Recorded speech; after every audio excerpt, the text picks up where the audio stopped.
Bonjour à tous, j'espère que vous allez bien. Nous sommes le 29 octobre 2020. Pourquoi je vous donne la date? Eh bien parce que cette vidéo s'appelle Le fond de ma pensée et que ma pensée évolue à chaque instant. Je n'ai pas spécialement d'idée arrêtée et j'ai besoin d'ancrer dans une certaine temporalité le fond de ma pensée parce que ce qui est vrai maintenant ne l'était pas forcément hier et ne le sera pas forcément demain. Voilà, donc le fond de ma pensée à cette date, à la date où j'enregistre cette vidéo, c'est le suivant. Bien que le 29 octobre 2020 soit associé à des événements tragiques en France, cette vidéo n'est pas forcément liée à celle-ci, ce n'est pas des sujets que l'on va traiter.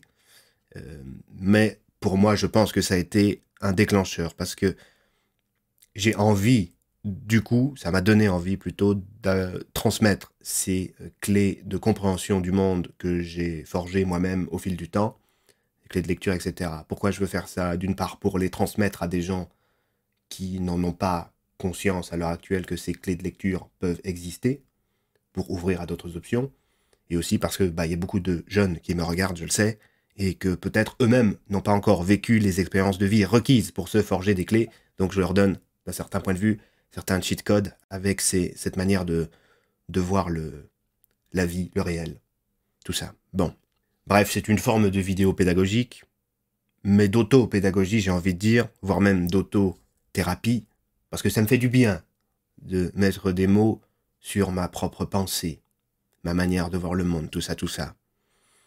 Donc, j'insiste sur ce point. Je ne suis pas philosophe, je ne suis pas sociologue. C'est une vidéo qui est au final relativement personnelle, mais ces choses personnelles, j'ai envie de les transmettre. Mais ça veut dire qu'elles ne sont pas à prendre au pied de la lettre et que je peux absolument me tromper dans ce que je dis et qu'il est tout à fait possible que certaines personnes ne soient absolument pas d'accord avec ce que je vais dire. Aucun problème. Aucun problème, c'est normal. Le premier point que j'aimerais aborder dans cette vidéo, c'est celui du rapport au réel. Pour moi, il y a trois types de réel. Il y a le réel intégral, qui contient tout ce qui est. Le réel perçu, qui est la perception du réel intégral que l'on a. Le réel perçu est intrinsèquement et profondément individuel. Le réel perçu varie d'un individu à l'autre. Et il y a le réel voulu, qui est aussi extrêmement personnel, ce que l'on aimerait qu'il soit. Le réel, dans sa totalité, le grand réel, est presque impalpable, intangible, parce que c'est impossible de tout savoir de tout en tout temps. C'est aussi simple que ça. Le réel perçu, c'est la perception que l'on a, cette espèce de fragment du réel que l'on intériorise, que l'on a compris, que l'on comprend au fil du temps et des années. Puis il y a le réel voulu, qui au final est notre volonté, ce qu'on aimerait qu'il soit, notre quête personnelle. On pourrait résumer ça à la quête du bonheur, au final. Ces trois perceptions, ces trois états du réel, sont en conflit permanent. Et entre chacun d'eux, il y a des prismes de lecture et autant d'erreurs qui en découlent.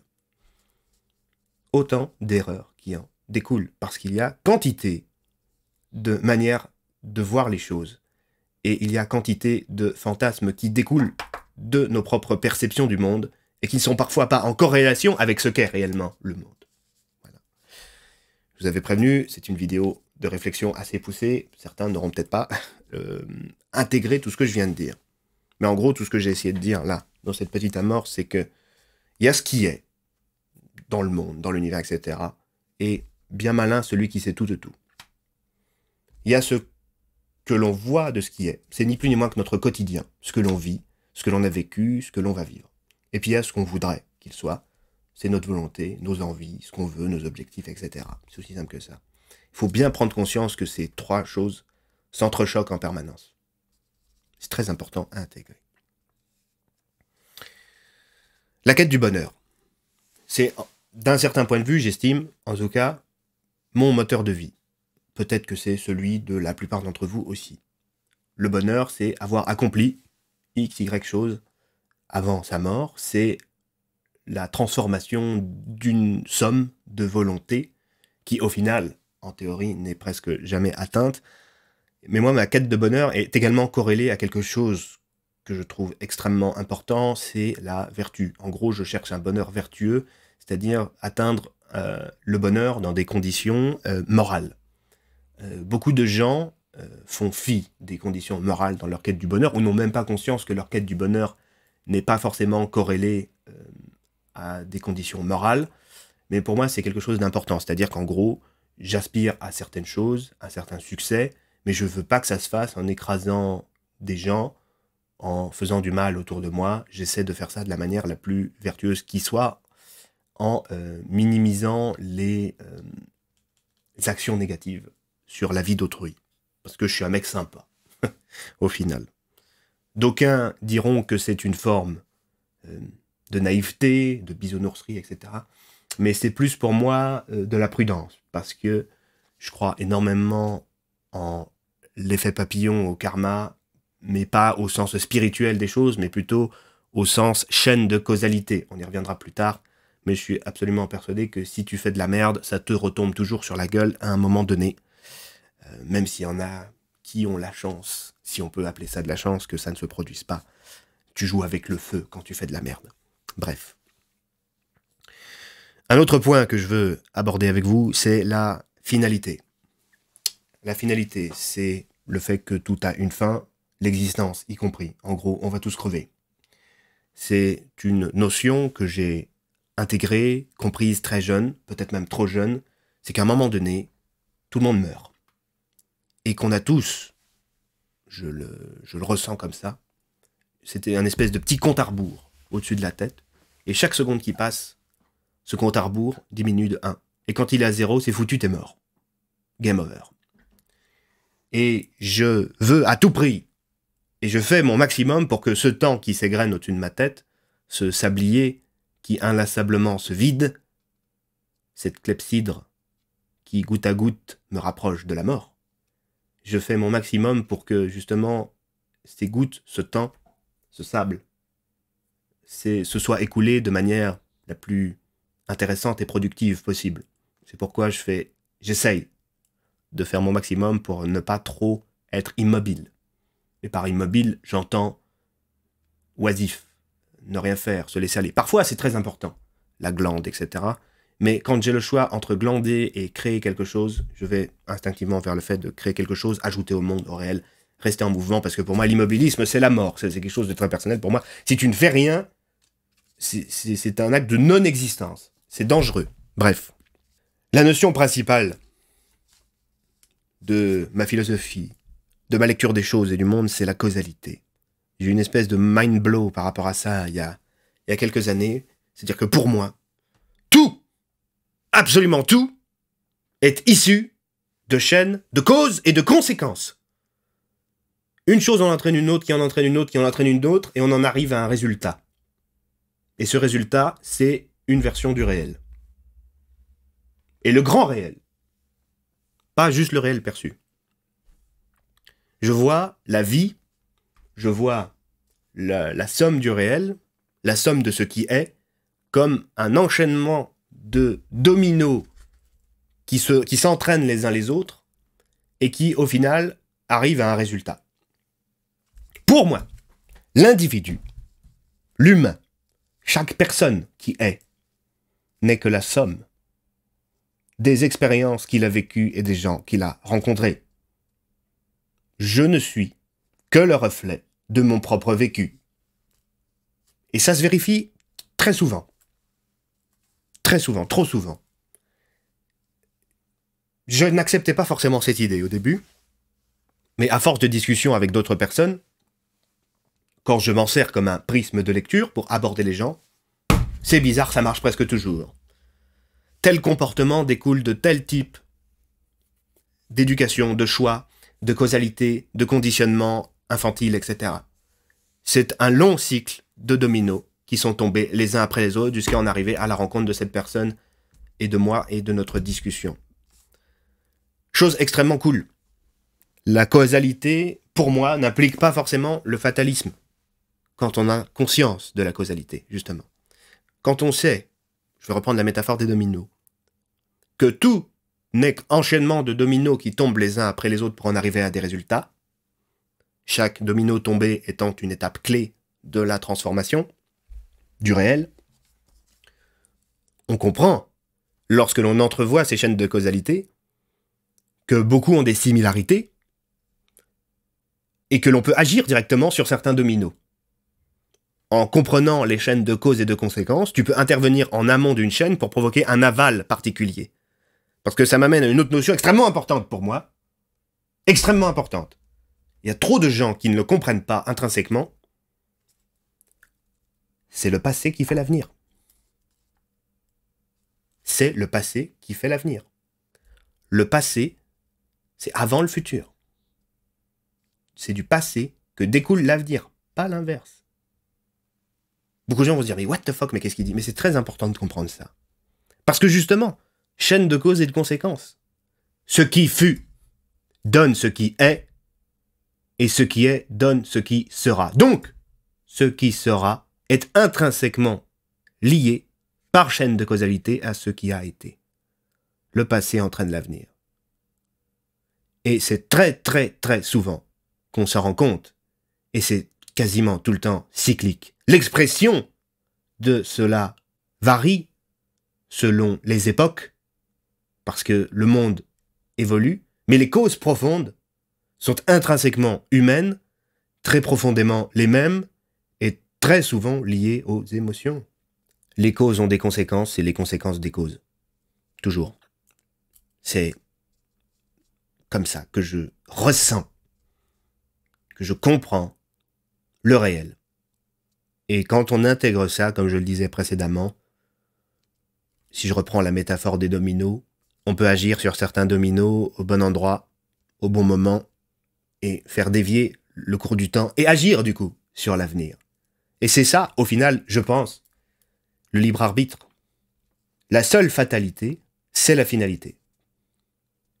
Tant que la finalité n'est pas activée, n'a pas eu lieu, tant que tu n'es pas terminé, tu as le pouvoir, si tu en as conscience, d'agir sur des chaînes de causalité. Alors bien sûr, on part pas tous au même niveau. On n'a pas tous les mêmes dominos qui nous entourent. D'aucuns ont des centaines de branches qui sont liées à une multiplicité de contacts sociaux, d'opportunités qu'ils ont à droite à gauche. D'autres n'ont que 2 ou 3 petites branches qui se courent après. Et elles ne sont pas fameuses. Et certaines même accélèrent le compte à rebours au-dessus de la tête, parce qu'elles sont mortifères, ces chaînes de causalité. Une chose que je trouve extrêmement intéressante sur les chaînes de causalité, c'est que pour moi, elles fonctionnent vraiment en réseau, en arborescence, et que tu peux en connecter les unes aux autres, en fait. Quand tu n'as pas accès à une chaîne de causalité pour agir sur ton réel, sur ton propre quotidien, tu peux aller voir d'autres personnes qui, elles, disposent de ces chaînes de causalité disponibles là. En gros, tu crées une opportunité en pluguant tes opportunités à celles d'une autre personne. Et c'est ça la puissance, je pense, du réseau social. Je ne parle pas de Facebook, Twitter et compagnie, je parle du réseau social en tant que lien entre les individus. Aujourd'hui, les grands acteurs du numérique comme Facebook et compagnie ont permis de numériser ça et de l'accélérer. Le fait est que maintenant, de nos jours, si tu veux contacter quelqu'un, c'est beaucoup plus facile qu'il y a un siècle. Donc c'est un accélérateur incroyable d'opportunités et ça, je le vis au quotidien, chaque jour, étant moi-même vidéaste, youtubeur, je suis suivi par 1,5 million de personnes. Naturellement, les opportunités affluent vers moi de manière naturelle. Parce que je suis moi-même, d'un certain point de vue, de par ça, un vecteur de forte opportunité. Et les opportunités attirent les opportunités. Les porteurs de chaînes de causalité attirent des porteurs de chaînes de causalité compatibles, souvent.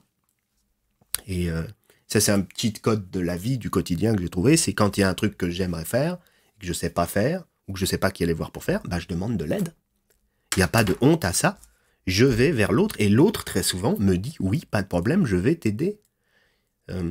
Un des grands travers de l'individualisme, c'est de croire qu'il faut toujours tout faire soi-même, tout seul, dans son coin, et se lamenter et tout, que personne ne vient spontanément t'aider. Mais oser demander de l'aide, c'est un truc qui n'est pas forcément facile instinctivement, mais que j'ai appris à faire au cours des dernières années, et c'est incroyablement puissant.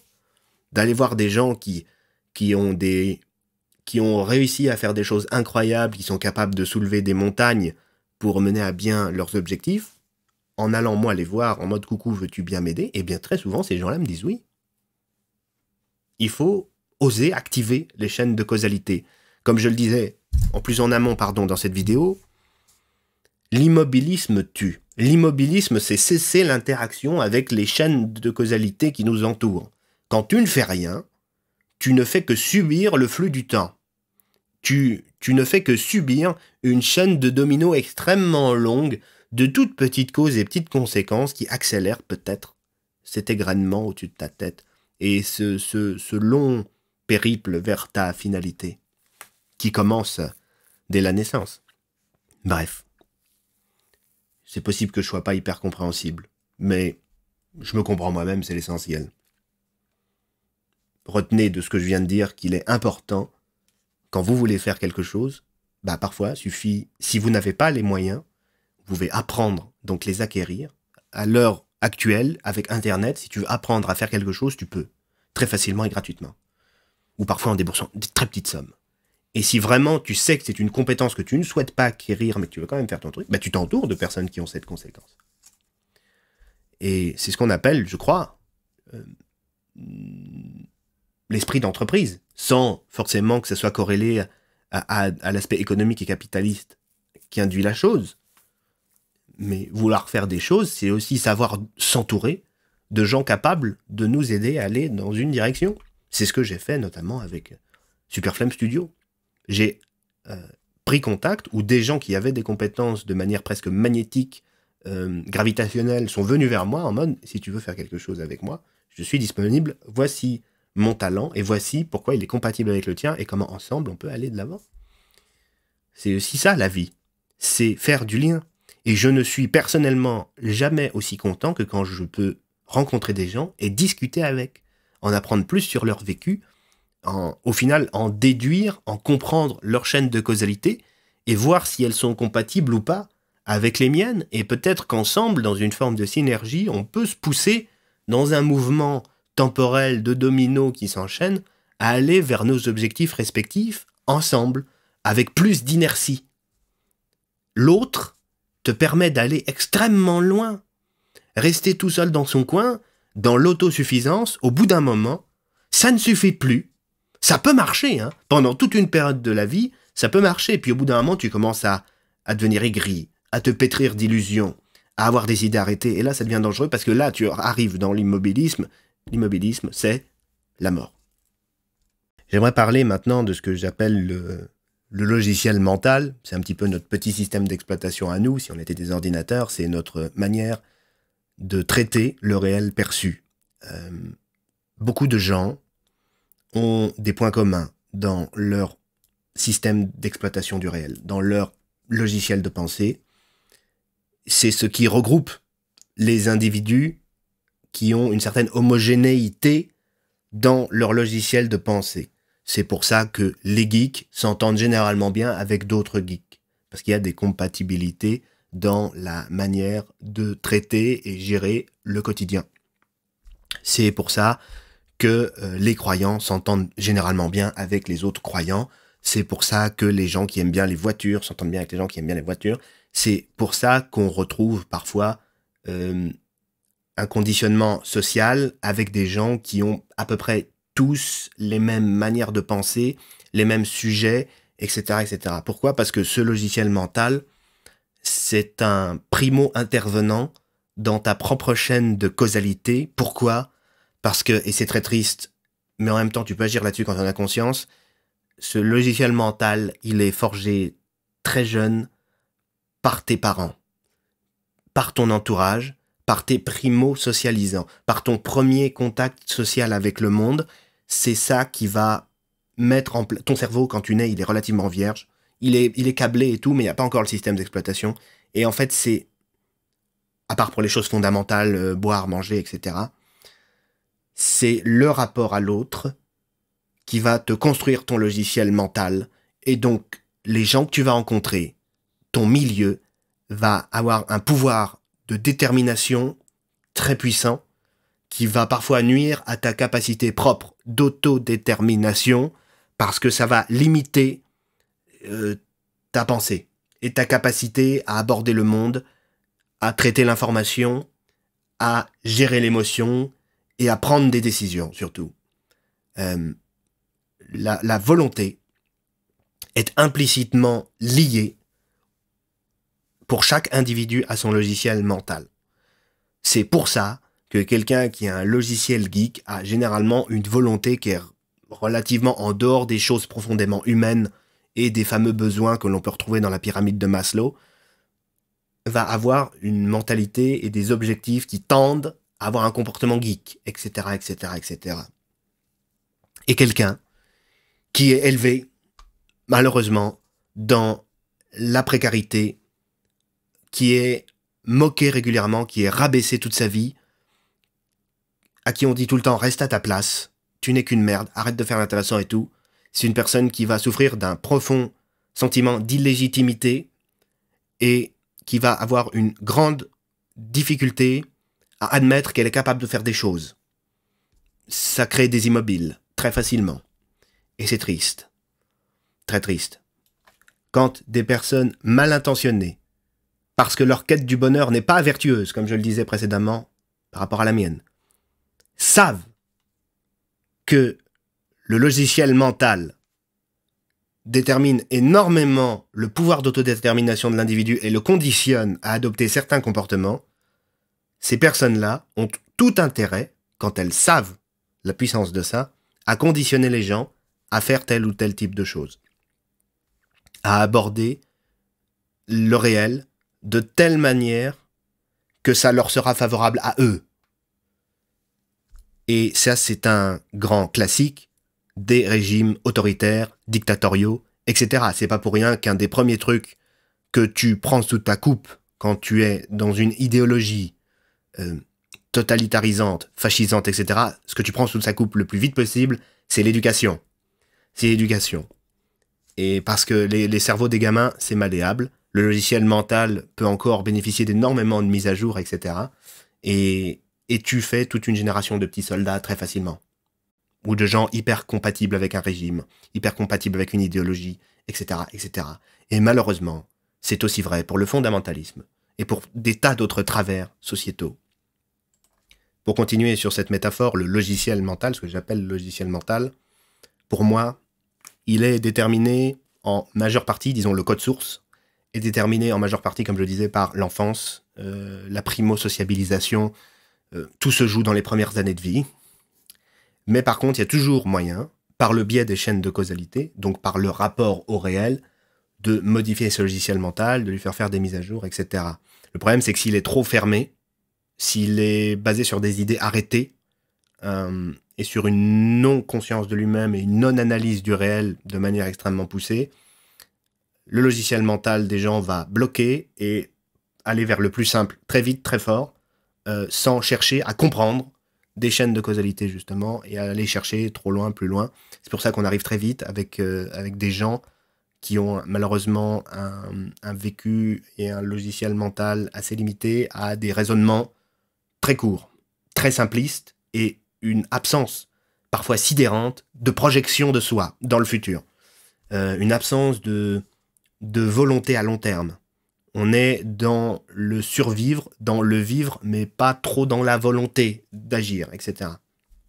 Parce qu'on a une pensée limitante. C'est triste. Mais, comme je le disais précédemment dans cette vidéo, je ne suis pas fataliste. Pour moi, le seul fatalisme, c'est la finalité, l'issue fatale à ta vie, ta mort, au final. Je suis convaincu, persuadé, que l'on peut changer le logiciel mental des gens, le faire évoluer tout au long de la vie. D'ailleurs, il évolue lui-même spontanément de par nos expériences vécues. On voit clairement, et c'est pas pour ramener ma fraise, que les gens qui voyagent énormément, qui ont une vie sociale très riche, etc., bah, paradoxalement, sont des gens souvent très intéressants à écouter, à vivre, parce qu'ils ont une multiplicité d'expériences vécues. Donc, je pense qu'ils ont une espèce de prise de conscience inconsciente, paradoxalement, des chaînes de causalité et du fait que tout n'est qu'un espèce d'immense réseau, comme je le disais, de dominos qui tombent les uns après les autres et d'individus qui permettent de faire le lien entre les autres individus, etc. Et voilà, truc typique de la modification du logiciel mental, il y a les événements, je dirais, traumatiques, les expériences de vie, encore une fois, qui peuvent amener à des changements de logiciel mental. Les événements traumatiques ont un tel impact psychologique que ça provoque un tel électrochoc que ça peut aller jusqu'à titiller le code source de l'individu. Donc un événement traumatique, ça peut être un accident, une agression, un décès, etc. Bref, des choses rarement joyeuses qui vont profondément changer le logiciel mental d'une personne. Ça fait aussi partie de certaines techniques d'endoctrinement et de mise au pas sous les régimes un peu autoritaires, etc. Quand tu peux plus passer par l'éducation parce que les personnes sont trop âgées, tu les traumatises. Tu vas en coup de poing, tu les choques, tu vas avec la violence, avec le bourrage de crâne, et au bout d'un moment, ça fait griller des trucs. Bref, je m'écarte. Bref, un événement traumatique change généralement le logiciel mental de la personne si elle n'avait pas de base conscience de son propre logiciel mental, etc. Et si elle ne se fait pas forcément aider par autrui. Je vais prendre l'exemple d'une agression.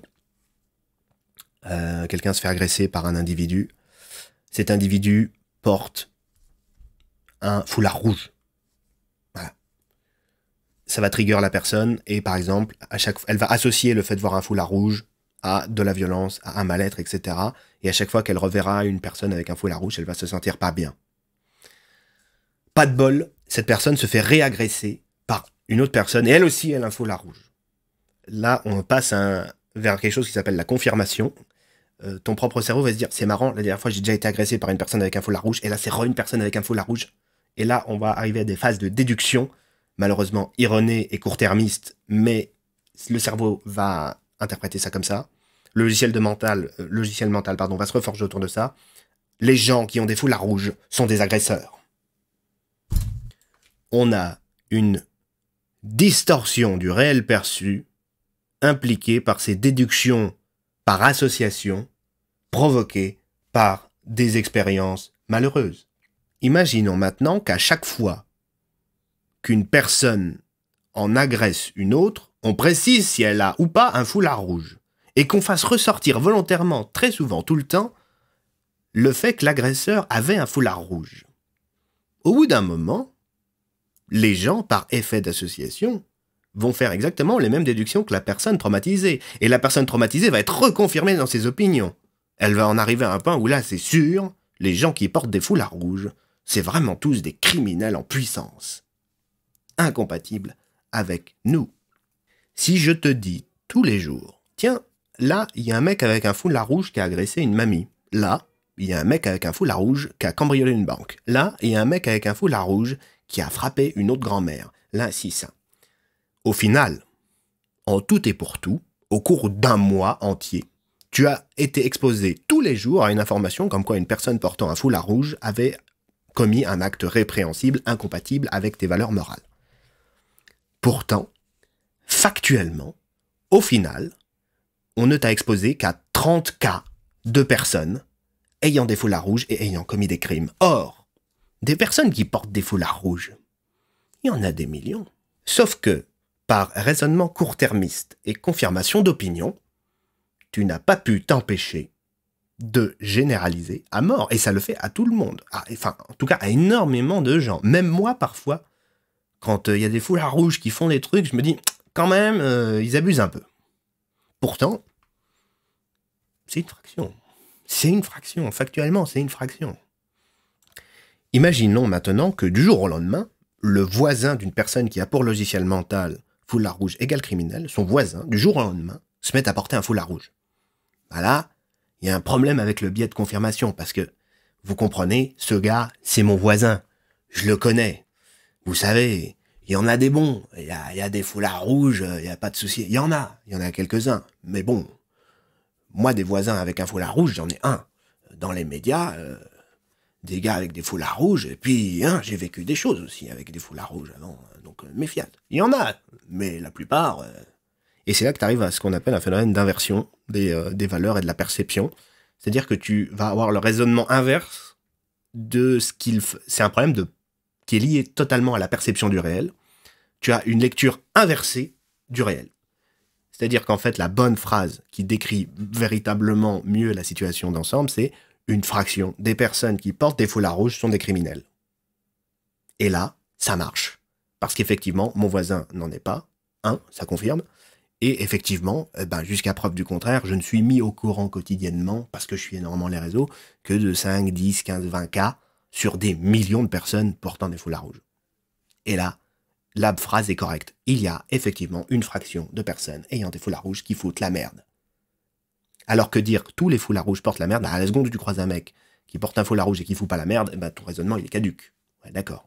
Là, c'est le moment où vous vous dites « Ah putain, super flemme, moi je pensais qu'il était gaucho, mais il peut aussi faire le droitard. » Et ouais, parce que moi, je jongle entre les idées. J'ai pas des idées arrêtées, hein. Je m'arrête pas à des trucs, je peux changer d'opinion, etc. Et très honnêtement, je pense que les opinions dites à gauche, parce que de nos jours, ça veut presque plus rien dire, c'est même devenu des insultes, les opinions dites à gauche, il y a des trucs très intéressants à prendre dedans, mais les opinions dites à droite, il y a aussi des trucs très intéressants à prendre dedans, au milieu d'un torrent de merde des deux côtés qui sont liés à des prismes de lecture du réel. Parce qu'encore une fois, il y a des différences, on en revient au début de la vidéo, entre le réel factuel, ce qui est, le réel perçu, ce que vous voyez, et là, plus tu vas dans des extrêmes, plus tu réduis l'œillère, mais plus en même temps tu arrives à focaliser sur des problèmes précis, ça aussi c'est vrai.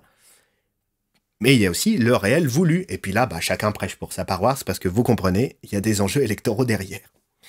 Voilà, bref. Maintenant, j'aimerais pousser ma réflexion un petit peu de l'autre côté aussi, en mode, comment ça se fait que c'est vachement souvent des gens qui ont des foulards rouges, alors que les foulards bleus, on n'en entend presque jamais parler. Et puis les foulards jaunes, non plus.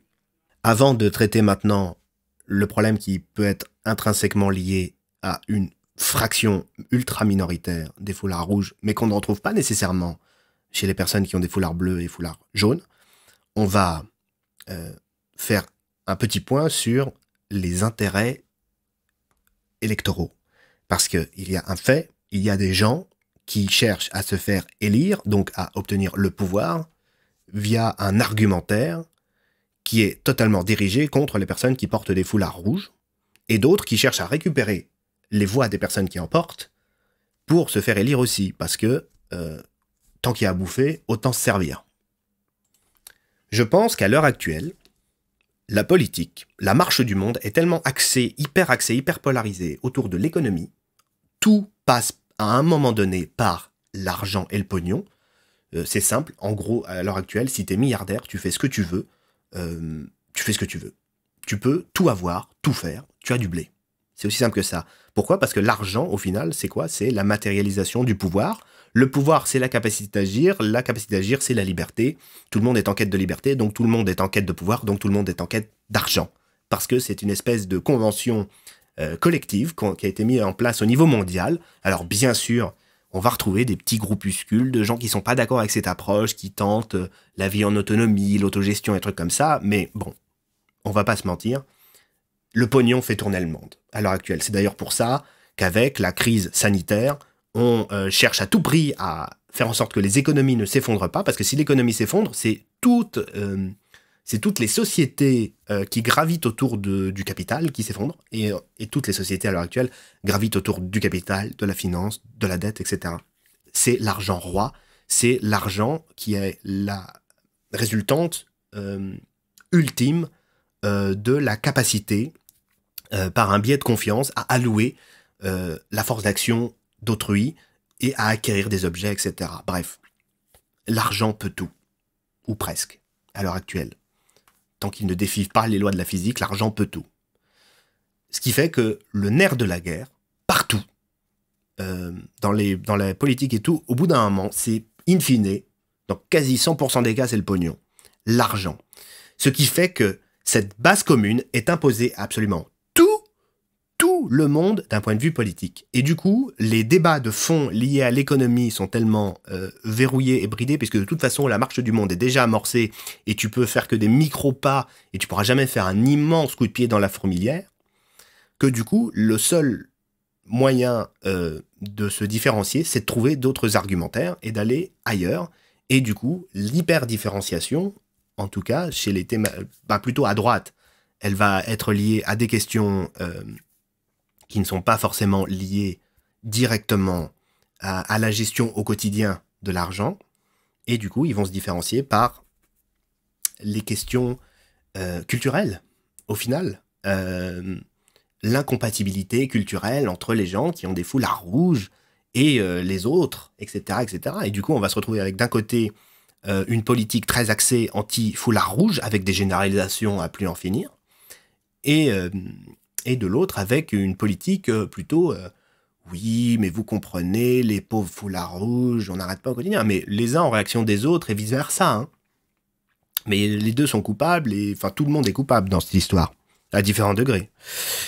Et, et au final, du coup, vu que c'est devenu un des principaux vecteurs de différenciation, la question de la compatibilité culturelle, parce qu'au final, c'est ça, j'ai pas envie d'aller sur le terrain non plus de l'ethnicité, des conneries comme ça. Je pense qu'au final, c'est une question, enfin, ce qu'on a mis au centre sur la table, c'est une notion de compatibilité culturelle, et c'est pas forcément un truc qui est lié justement à l'ethnie, à la population et tout. Si je reprends l'exemple un peu plus que j'ai pris un peu plus en amont dans la vidéo, un mec qui est geek est pas forcément hyper compatible culturellement avec un militaire pure souche, par exemple. C'est un exemple. Voilà. Donc la question de la compatibilité culturelle, du vivre ensemble, au final, est devenue centrale et un enjeu politique majeur, puisque de toute façon, les questions économiques, tu peux plus rien y faire, c'est la marche du monde, tu peux juste gérer au jour le jour, avec tes budgets. Bref, je referme la parenthèse, tout ça pour dire qu'au final, on en a une partie, enfin les deux sont responsables d'une hyperpolarisation des débats par clientélisme pour rafler des voix. On a d'un côté ceux qui généralisent à mort, oh là là, les gens qui ont des foulards rouges, tous des criminels, faut vraiment qu'on fasse des trucs contre eux, ultra répressifs, résultats immédiats, etc. Et les autres, oui, mais vous comprenez, c'est des processus lents, etc. Et puis, ils sont bien, je sais pas ce que vous dites là, c'est des hommes de paille, c'est des faux combats, etc. Enfin, bref. Et tout le monde se met sur la gueule dans ce bordel. Et si on rebascule directement sur les personnes qui portent des foulards rouges elles-mêmes, effectivement, on remarque souvent que par rapport à des gens qui ont des foulards bleus ou des foulards jaunes, c'est quand même vachement eux qui reviennent. C'est d'ailleurs pour ça qu'une immense partie des gens qui doivent gérer la criminalité au jour le jour, c'est-à-dire les policiers, les gendarmes, etc., sont des gens qui sont souvent très anti-foulards rouges. Pourquoi ? Parce qu'ils voient trop souvent des gens qui ont des foulards rouges et qui ont des comportements criminogènes. C'est pour ça que par effet boule de neige et biais de confirmation, etc., la résultante, c'est que ça en fait des bons gros j'aime pas les foulards rouges. Est-ce qu'on peut leur en vouloir ? Je ne sais pas. Parce qu'en fait, ils sont dans une forme d'illusion dont ils sont convaincus de la véracité. Pour moi, la détestation d'autrui est très souvent liée à un prisme de lecture erroné vis-à-vis du réel, découlant de son propre logiciel mental, qui est lui-même la résultante d'un vécu. Prisme de lecture encore et toujours. Et pour tout le monde, dans tous les camps, de tous les côtés, prisme de lecture. Je suis la somme de mes expériences vécues. Et on revient sur le logiciel de pensée qui, selon moi, chez les personnes qui commettent des atrocités, et en particulier dans certaines catégories culturelles, on va dire, c'est lié à un logiciel mental souvent étriqué, simpliste, comme on en parlait un peu plus en amont dans la vidéo, action-réaction, réflexe bête, parfois un peu rectilien, et surtout un refus, et là c'est un truc assez typique, un refus de la remise en question du dit logiciel de pensée. Il y a une intolérance à ça, et c'est ça qui provoque l'action violente. Si je prends l'exemple de moi-même quand j'étais petit, et je vous jure que c'est pas des conneries, j'étais convaincu que le Père Noël existait. Mais au plus profond de moi-même. J'étais pété de biais de confirmation, je voyais des indices et des preuves de son existence partout, je prêchais en faveur du Père Noël auprès de mes amis qui n'y croyaient pas, et dès qu'on me remettait en cause, je devenais colérique. Dès qu'on me disait non, il n'existe pas, je me mettais en colère, j'étais prêt à aller taper des gamins pour ça. Et je pense que l'action violente, au final, c'est un mécanisme puéril d'autodéfense. C'est un mécanisme puéril d'autodéfense. De son propre logiciel mental. C'est de la confirmation d'opinion. Par la violence. C'est triste, c'est animal, c'est bestial, c'est barbare. Et il y en a malheureusement beaucoup qui cèdent à ça parce que leur logiciel mental n'accepte pas sa propre remise en cause ou ne fait pas les bonnes déductions. Chez les gens qui ont la foi, qui croient en quelque chose, moi-même j'ai la foi, c'est pas spécialement quelque chose de religieux, je crois en d'autres choses, la causalité notamment, Mais chez les gens qui ont la foi, il arrive malheureusement parfois qu'ils oublient que ce qui compte, ce n'est pas ce qui est dit, c'est ce qui en déduit. Et ils font les mauvaises déductions de ce qui est dit. Et il ne faut surtout pas prendre au stricto sensu ce qui est dit. Ce qui est beau dans les textes religieux, c'est les leçons de vie que l'on peut en déduire. Et pas A implique B, un tel a dit qu'il fallait faire ça, bap, bap, bap. C'est pas des textes de loi. C'est une proposition de lecture du réel avec nécessité de déduire des choses personnelles du récit proposé. Et il y en a qui s'arrêtent à A égale B, action 1 égale 2, faire ça, boum, boum, boum, tu me remets en cause, violence, piou, piou. Et c'est triste. Mais c'est avec ça qu'on finit avec des atrocités. Et effectivement, pour lutter contre, le seul moyen de lutter contre ça, c'est d'empêcher les gens d'être incapables, donc il faut les empêcher d'être incapables de remettre en cause leur logiciel mental. Il faut promouvoir, proposer, enseigner l'esprit critique le plus tôt possible. Le plus tôt possible. Je vous jure, j'étais un véritable petit salopard quand il s'agissait de défendre le Père Noël. Je vous jure, c'est pas des conneries.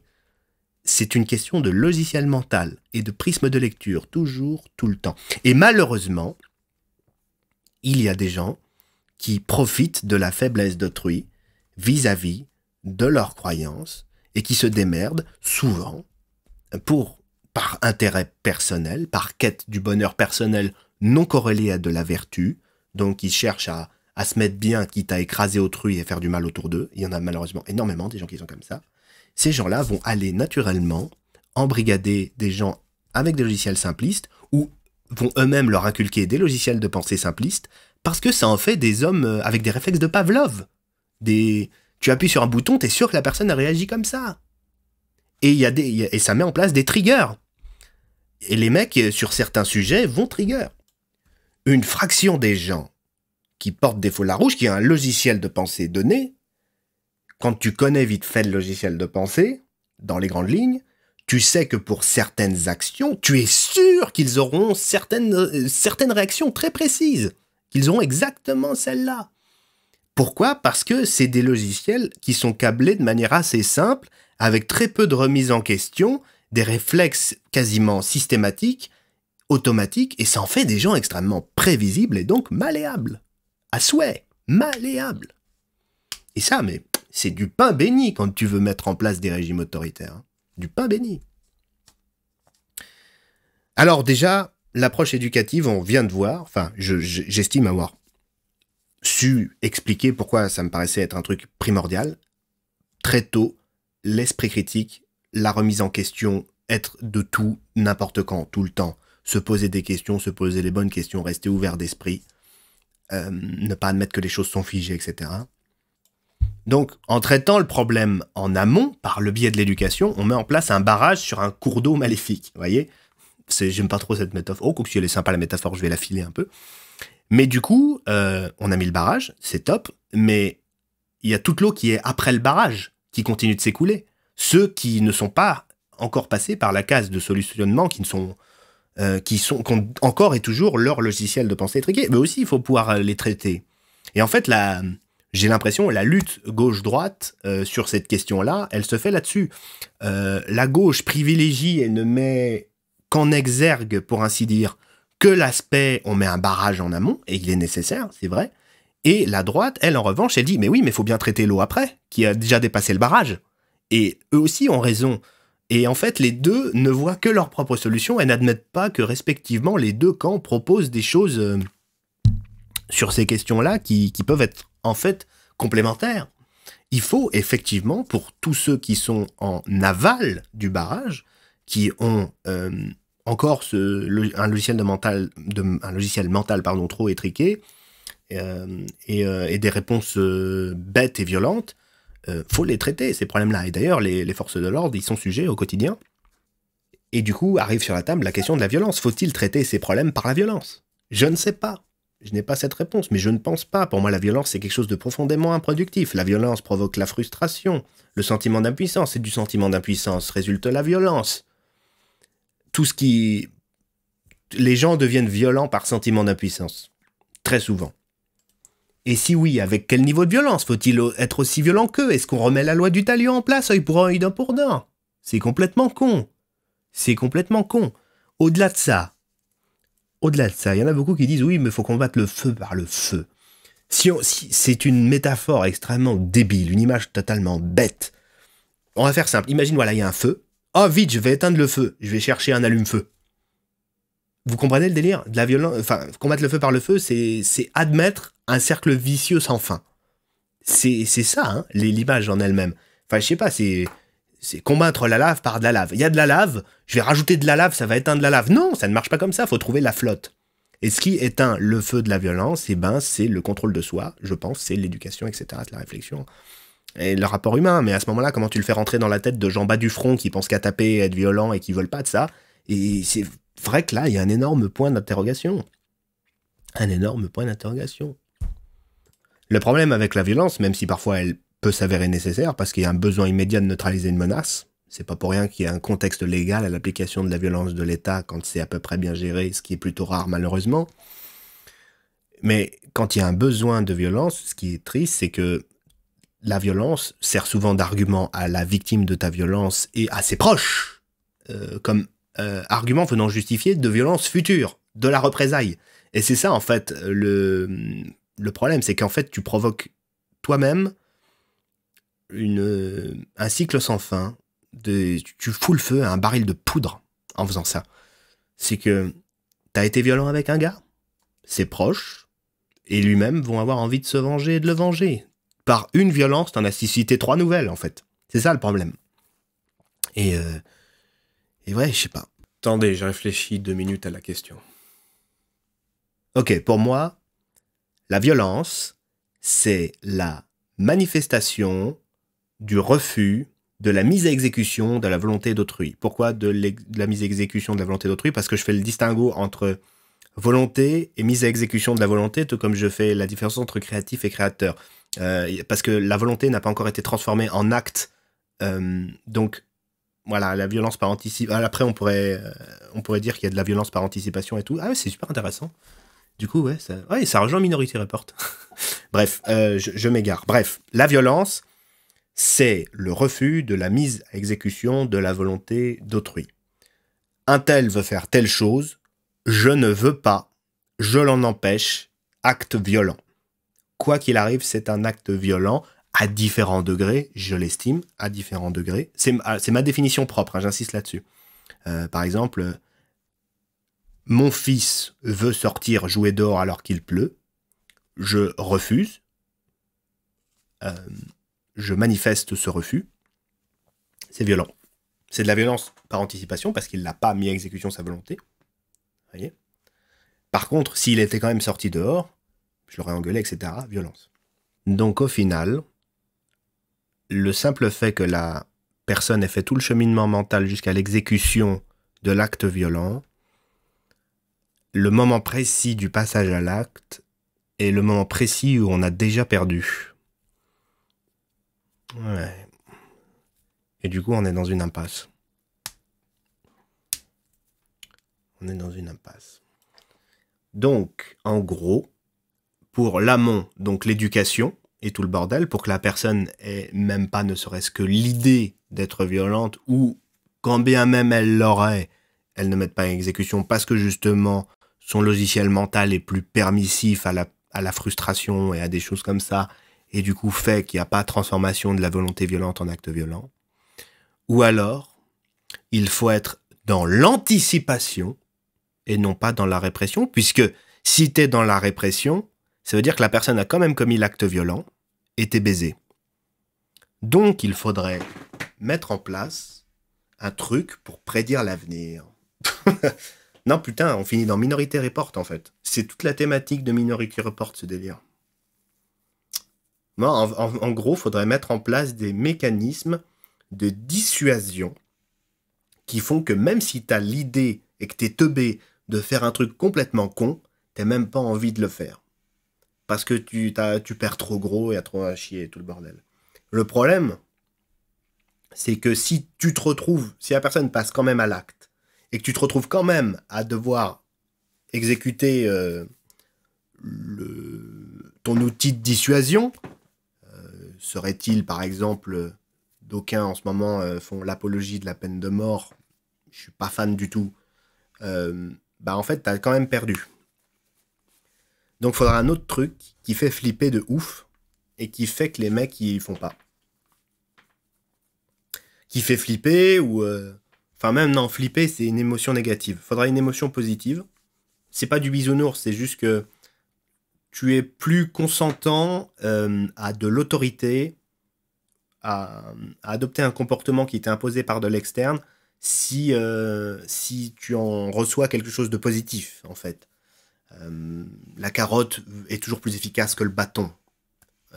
Parce que quand tu es dans le bâton, tu subis. Quand tu es dans la carotte, tu choisis. C'est pas pour rien que le salariat a succédé à l'esclavage, etc.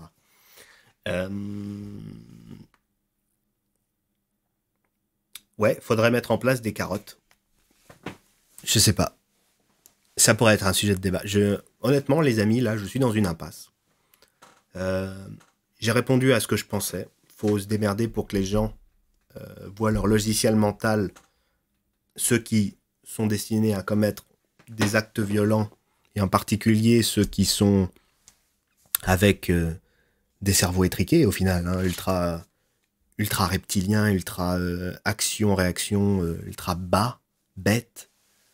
Il faut se démerder pour que ces gens grandissent, fassent preuve de plus d'intelligence, aient un esprit critique, une plus grande ouverture d'esprit, parce que comme ça, ils n'envisageront pas, ou en tout cas ne mettront pas à exécution des actes violents. Et pour les actes violents à venir, il faut se démerder pour mettre en place des mécanismes de dissuasion. Parce que si on est dans le traitement immédiat de l'exécution de l'acte violent, on est dans la répression, alors ça marche, mais du coup, cycle de violence, donc tu passes à la caisse toi-même encore après, plus tard. Parce que tu redéclenches un cycle, etc. etc. Et ouais, les chaînes de causes et de conséquences de manière cyclique, quoi. Ça me donne presque le vertige. Bref, je pense que j'ai pas mal blablaté. Combien de temps elle va durer cette vidéo-là? Ah putain, au moins 50 minutes, bordel, qu'est-ce que j'ai piaillé. Bon, d'avance, je suis désolé à ceux que j'aurais endormis, et je suis content à ceux qui m'auront écouté parler longuement. Je suppose que cette vidéo va être démonétisée de par les thématiques que j'aborde, mais bon, pas grave, j'avais envie de dire ce que j'avais sur le cœur, voilà.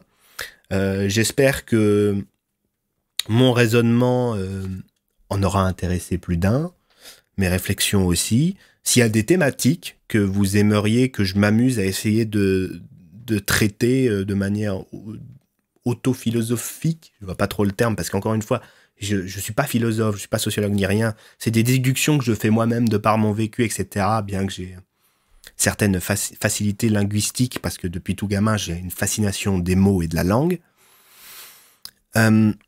Voilà, c'est la fin de cette vidéo, ça m'a fait du bien de la faire, j'espère que ça vous fera du bien de l'écouter. Sur ce, je vous embrasse.